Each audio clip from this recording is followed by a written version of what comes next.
আপোনালোকে সকলোৱে আমাৰ বৰ্তা সহায় সহযোগ কৰিব দেই। আমাৰ বাজনীয়ে চব কিমান মৰম লগা। আমাৰ পাপাই নেনে আনি দিয়ে, আমাক বাক কোনে আনি দিব। আপোনালোকে সকলোৱে সহায় কৰি দিব দেই। এয়া আপোনালোকৰ প্ৰতি আশা কৰোঁ আপোনালোকে সকলোৱে সহায় কৰিব। এবাৰ চাওকচোন বাজনীৰ মুখলৈ। নমস্কাৰ, মই ৰুবুনেউক আৰু পুনৰ আহিলোঁ আমি এটি অসহায় পৰিয়ালৰ কাষলৈ। তেখেতৰ নাম হৈছে দীপক দত্ত, যোৰহাট কমলাবৰীয়া গৰখীয়া দল ঠাইডোখৰ নাম। আজি প্ৰায় 2 বছৰ ধৰিয়ে বিচনাত পৰিয়া আছে, যিহেতু RCCৰ ছেটাৰিঙৰ কাম কৰি থাকোঁতে এক মহলৰ ওপৰৰ পৰা মানে তেখেত পৰি গ'ল। তেখেতৰ কঁকালটোৱে গোটেই জীৱনটোৰ কাৰণে একেবাৰে বেয়া হৈ গ'ল বুলি ক'লেও বেয়া নহয়। এয়া হ'ল দীপক দত্ত। নমস্কাৰ। আৰু এখেতৰে আজি 2 বছৰ দিন ধৰি এখেতে পৰি আছে, বিচনাত সৰহজ্যাত পৰি আছে বুলি ক'লেও বেয়া নহয়। মই আপোনাৰ চাটাৰিঙৰ কাম কৰি আছিলোঁ। চাটাৰিঙৰ কাম কৰি থাকোঁতে টকটা ভাগি পেলাই তলত পকাত পৰিলোহি এমহলৰ পৰা। তাৰপৰা মোৰ ৰাজহাঁহ ভাগিলে, 3টা পাৰ্ট এখাই গ'ল। 3টা পাৰ্ট এখাই যোৱাৰ পিছত মোৰ ভৰিকেইটা আপোনাৰ পেৰালাইচিছৰ নিচিনা হৈ গ'ল। অপাৰেশ্যন হ'ল। অপাৰেশ্যনত পাতি আছে দুফালে 2টা। সেই 2টা আপোনাৰ পাতি থাকিলে এই ভৰিকেইটা তাৰমানে কয় কঁকালৰ এইচোৱাৰ পৰা মোৰ কাম নাইকিয়া হৈ গ'ল। আপোনাৰ উঠিব মেলিব নোৱাৰোঁ, কলা পৰিয়ে আছোঁ। আপোনাৰ বিচনা দাঙি মেলি আপোনাৰ বাহিৰত উলিয়াই দিয়ে, বাহিৰতে শিকোঁ। তাৰমানে মই নিজে যাব নোৱাৰোঁ। কেনেকৈ ঘৰখন চলি আছে আপোনালোকৰ এতিয়া? মোৰ আপোনাৰ পৰিবাৰে আপোনাৰ দিন হাজিৰা কৰি পেলাই যেনে তেনে পৰিয়ালটো হেৰি কৰি আছে। এইজনী ছোৱালী, এই 4 বছৰীয়া কন্যা সন্তানজনী লৈ মাক দেউতাকে বুকুত লৈ জীয়াই আছে আৰু এটি পুত্ৰ সন্তান আছে 9ত পঢ়ি থকা। নামটো কি? নমস্কাৰ, মোৰ নাম প্ৰিন্সিপিয়া দত্ত।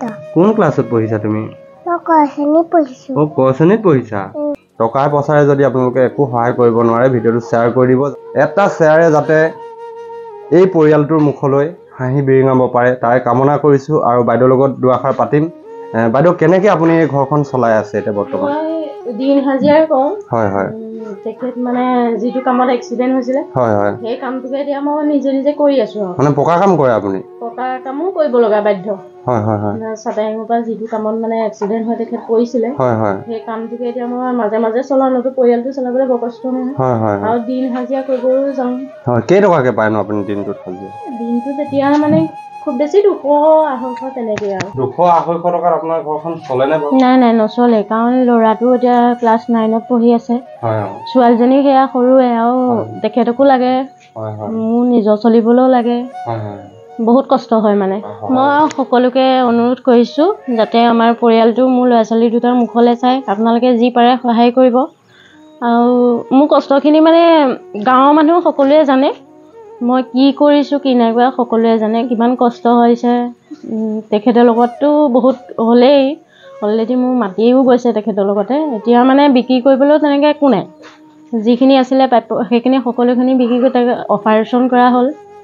তেখেতৰ আয়ুষ্মানো নাছিলে অপাৰেশ্যন কৰোঁতে, তাৰপিছতহে হৈছে। এতিয়া মই সেইটোকে কৈছোঁ আৰু যাতে মোৰ পৰিয়ালটো এবাৰ মুখলৈ চাই। আৰু বিপদত পৰি থকা পৰিয়ালৰ আমি ভিডিঅ' প্ৰস্তুত কৰোঁ, আৰু সেই পৰিয়ালকেইটাক যাতে আপোনালোকে নিস্বাৰ্থৰে যাতে আপোনালোকে সহায় সহযোগিতা আগবঢ়ায় তাৰে কামনা কৰিছোঁ। সকলো অসমবাসীলৈ পুনৰ অনুৰোধ, আপোনালোকে যাতে যি পাৰে যেনেকৈ পাৰে এই পৰিয়ালটো মুখলৈ চাই সহায় কৰিব। আৰু মই ওপৰত আপোনালোকলৈ স্কেনাৰ লগাই দিছোঁ, একাউণ্ট নম্বৰ লগাই দিছোঁ, ফোন নম্বৰ দি দিছোঁ তেখেতলোকৰ। আপোনালোকে যাতে কণ্টেক্ট কৰি লওক, এবাৰ খবৰ এটা ল'বচোন আপোনালোকে। কিমান দুখত আছে, কিমান দুখত পৰিয়ালটো চলি আছে, এই ল'ৰা ছোৱালীকেইটাক কেনেকৈ পৰিচালনা কৰিছে এজনী মাতৃয়ে। এই সৰহজ্যাত পৰি থকা পিতৃৰ যি দুখ যন্ত্ৰণা আমি দেখি সকলোৱে বুজিব পাৰিছোঁ নিশ্চয় চাগে। আৰু সকলো অসমবাসীলৈ পুনৰবাৰ অনুৰোধ জনাইছোঁ যাতে আপোনালোকে ভিডিঅ'টো শ্বেয়াৰ কৰি দিয়ে, এইবাবে যাতে আপোনালোকৰ এটা শ্বেয়াৰে এই পৰিয়ালটোৰ মুখলৈ হাঁহি বিৰিঙাব পাৰে। মানে আপুনি ইয়াতকে আৰু ভালকে আহিব নোৱাৰে আৰু ন? মানে তলৰডোখৰ একেবাৰে নাই, তলৰডোখৰ একোৱে কাম নকৰে। এইখিনিৰ পৰা কামেই নাই। আচ্ছা, ব্লাড চাৰ্কুলেশ্যনটো আছে নাই? ব্লাড চাৰ্কুলেশ্যন মানে তেজ চলাচল হৈ আছে নে? তেজটো চলাচল হৈ আছে, খালি নাৰ্ভৰ কামখিনি কৰা নাই, হয়নে? আচ্ছা, আপোনালোকে দেখিছে যে এজন ব্যক্তিৰ এই কঁকালৰ পৰা ওপৰডোখৰহে কাম কৰে আৰু তলৰডোখৰ নিচেকৈ কাম নকৰে। কেনেকুৱা এটা দুখজনক এটা পৰিস্থিতি আপোনালোকে নিশ্চয় অনুভৱ কৰিব পাৰিছে। আশা কৰোঁ মই আপোনালোক সকলোৱে সহায় সহযোগিতা আগবঢ়াব এই পৰিয়ালটো মুখলৈ চাই।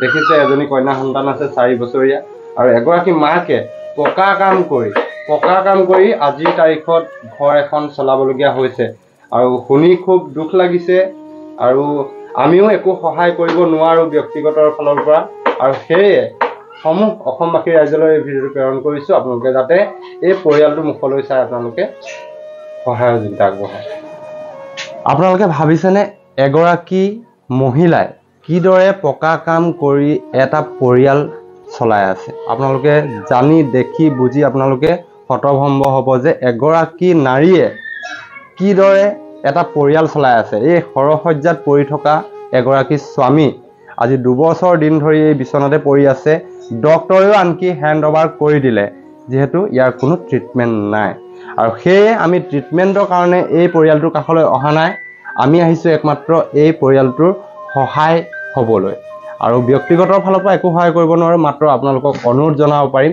যাতে এই পৰিয়ালটোৰ মুখলৈ চাই আপোনালোকে সহায় কৰে আৰু আপোনালোকে দেখিবলৈ পাইছে তেখেতৰ আনকি আৰু এটা চকু একেবাৰে বেয়া আৰু তাতোতকৈ ডাঙৰ কথা এইটোৱে যে এই ব্যক্তিজনক আজি 2 বছৰ ধৰি এখন হুইল চেয়াৰ দিয়া মানুহ এজন নোলালে সেই কথাটো দেখি আমি বহুত দুখ পাইছোঁ যেহেতু ইয়াত বিধায়ক কোন বুলি ক'লে আপুনি গৌৰৱ গগৈ ডাঙৰীয়ালৈ পোনপটীয়াকৈ মই এই কথাষাৰ ক'ব বিচাৰিছোঁ যে আপুনি এখেতক অইন একো নিদিলেও কিন্তু এই হুইল চেয়াৰখনৰ বিশেষ প্ৰয়োজন হৈছে যেহেতু তেখেতক বহুৱাই পৰিবাৰে বাহিৰলৈ লৈ যাব পাৰিব বা ল'ৰা ছোৱালীকেইটাৰ লগত বাহিৰত গৈ অকণমান চোতালত বহি খেলিব পাৰিব কথা পাতিব পাৰিব কিন্তু সেইখিনিও তেখেতলোকে সুবিধা পোৱা নাই এই কথাষাৰ শুনি বহুত দুখ পাইছোঁ এজন মানুহ হিচাপে বহুত দুখ পাইছোঁ যদিহে মই মোৰ টকা পইচা থাকিলেহেঁতেন এতিয়াই কিনি দি থৈ যাবলৈ কিন্তু মই এতিয়াই দি থৈ গ'লোহেঁতেন যদি কোনোবা সদাশয় ব্যক্তি আছে এই জেগাডোখৰ নাম যোৰহাট কমলাবৰীয়া গৰখীয়া দলৰ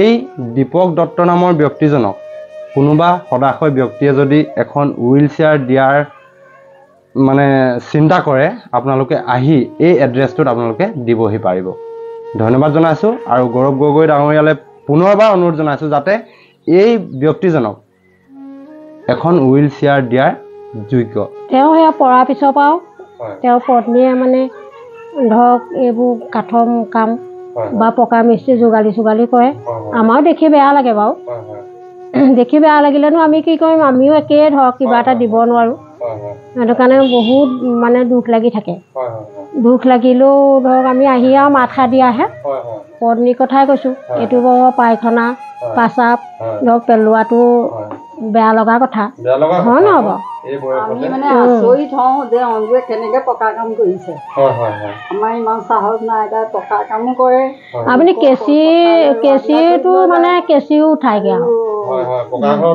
কেঁচি উঠাইগৈ আৰু গজাল চজাল মাৰি এইবোৰ হেৰিয়ৰ তক্তাবোৰ বৰ আছে এই গাঁৱৰ সমূহ ৰাইজলৈ মোৰ বিনম্ৰ অনুৰোধ যাতে এই দীপক দত্ত নামৰ যিগৰাকী ব্যক্তি তেখেতক যাতে সকলোৱে পাতে ধৰি আপোনালোকে সহায় কৰে আৰু এই ৱাৰ্ডৰ মেম্বাৰলৈ এটা অনুৰোধ জনাইছোঁ যাতে আপোনালোকে সুদৃষ্টিৰে এই পৰিয়ালটোলৈ চায় লগতে গৌৰৱ গগৈ ডাঙৰীয়া আপোনালৈও এই অনুৰোধটো থাকিল আপুনি যিহেতু এই সমষ্টিৰ বিধায়ক এই ভিডিঅ'টো ইমানেই শ্বেয়াৰ কৰক যাতে আমাৰ চিফ মিনিষ্টাৰ হিমন্ত বিশ্ব শৰ্মা ডাঙৰীয়ালৈ যাতে এই ভিডিঅ'টো পাইগৈ তেখেতৰ দৃষ্টিত পৰে বহুত বহুত ধন্যবাদ দেই